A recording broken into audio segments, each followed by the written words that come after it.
यहाँ दुनिया के तमाम चैनल मौजूद है ना।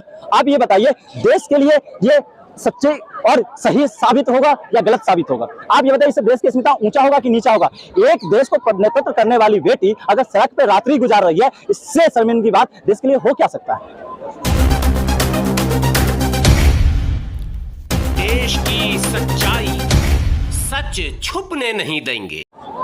अब तो एफआईआर दर्ज कर दिया गया है, तब फिर किस बात के लिए आप लोग यहाँ जमे हुए हैं? एफआईआर दर्ज कर देने से न्याय नहीं मिल गया है बहन और बेटी को। एफआईआर तो कई हुए देश के अंदर, और वो एफआईआर वहीं रह जाता है, अदालत के अंदर ही रह जाता है, वैसे कैसे पेंडिंग रह जाती है। बात यहाँ है देश की बेटी के लिए न्याय की, बात यहाँ है लोकतंत्र की आवाज की, बात यहाँ है आपने एफआईआर के नाम पर ये कह देंगे कि सारा सोल्यूशन मिल गया बेटी को, तो कहीं से नहीं मिला। बात यहाँ आती है, आपने शक है, मतलब कार्रवाई पे शक है, नहीं क्यों आपको दिख नहीं रहा कि कार्रवाई पे शक क्यों नहीं होगा? आपको नहीं पता है कि देश के अंदर और तमाम राज्य के अंदर अदालती कार्रवाई कैसे होती है?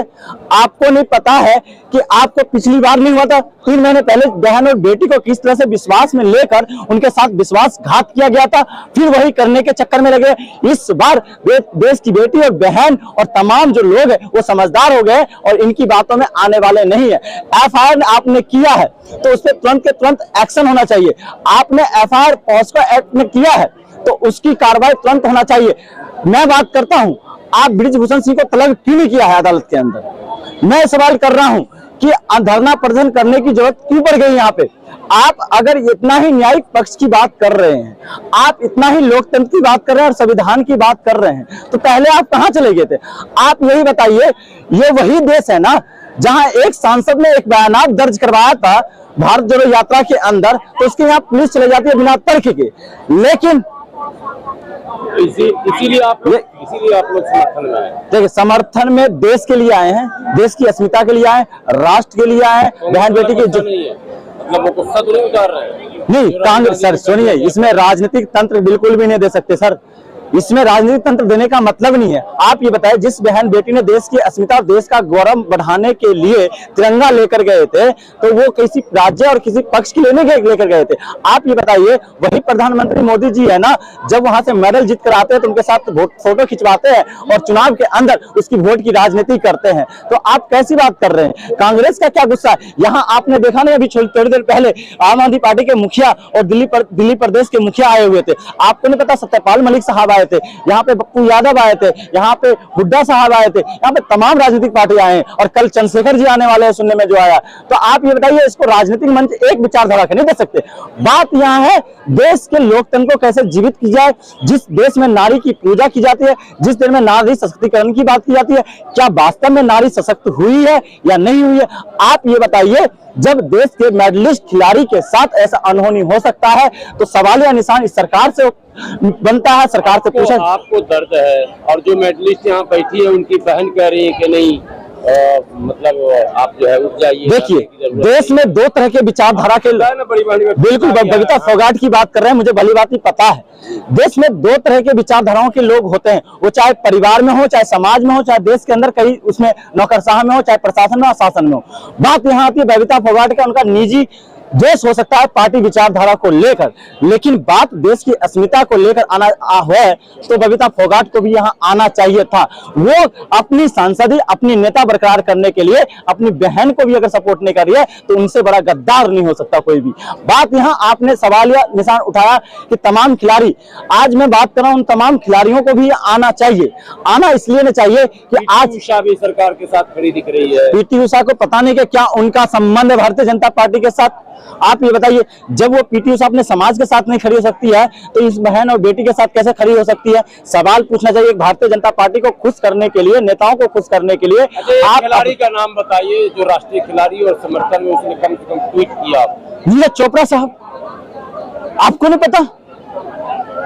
सबसे पहले ट्वीट आया, अपना देश मानता है, जिससे मोदी जी जिनके मुरीद है, जिसकी वजह से भारत का मान और सम्मान बढ़ा। नीरज चोपड़ा साहब देश का खिलाड़ी नहीं है क्या? आप बताइए, आप खुद जवाब दीजिए। मैं आपसे ही पूछना चाहता हूं, आप इनको एक एजेंडा के तहत जिस तरह से चल रहा है मीडियाओं के अंदर, तमाम मीडियाओं के अंदर, उनको सीमित मत कीजिए। आवाज बनने दीजिए। आप तो धरना करते हैं, नेशनल मीडिया आती है तो उसको भगाते हैं, गोदी मीडिया को बैक करके, ऐसा क्यों करते हैं? देखिए, वो एक जमीनी स्तर पे एजेंडा बनाने वाला लोग वही लोग हैं, हम नहीं भगाने वाले।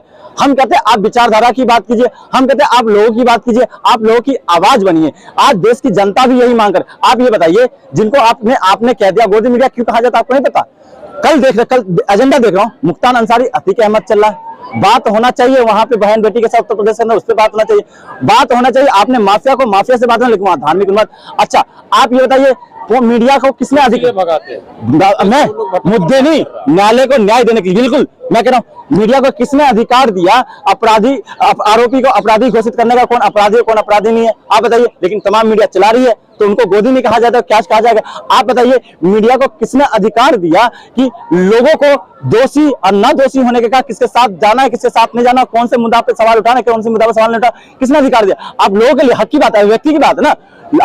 अगर लोगों की आवाज अगर जिंदा है तो मीडिया के माध्यम से ही जिंदा है ना। अगर लोकतंत्र का खात्मा हो रहा है तो सबसे बड़ी जिम्मेदारी किसकी बनती है देश में? मीडिया की बनती है। और इसलिए मीडिया को गोदी में जाकर वो किसी एक पार्टी, एक पंथ को खुश करने के लिए गोदी में जाकर बैठकर तमाम लोगों की आवाज की हत्या कर रहे हैं, तो आप उनको देखना पड़ रहा। आप तो ये देखिए, यहाँ पे जिन पत्रकार महोदय के साथ यहाँ पे हुआ था, उनके साथ एक बार नहीं हुआ। आप कहेंगे तो पटना के अंदर हुआ था, आपको पता किसान आंदोलन हुआ था एक पत्रकार महोदय के साथ, आपको पता गुजरात के अंदर हुआ था, तमाम राज्यों में हो रहा है। तो उनको सोचना समझना, तमाम मीडिया हाउस को बैठना पड़ेगा कि आप बताइए, पत्रकारिता को एक मीडिया हाउस के मद्देनजर रखते हुए कैसे बेच दिया आपने मुद्दे को लोगों के बीच का। तो ये सवाल उठता है। बात यहाँ आते हैं फिर से खिलाड़ी पे। आज बात एक खिलाड़ी का नहीं है।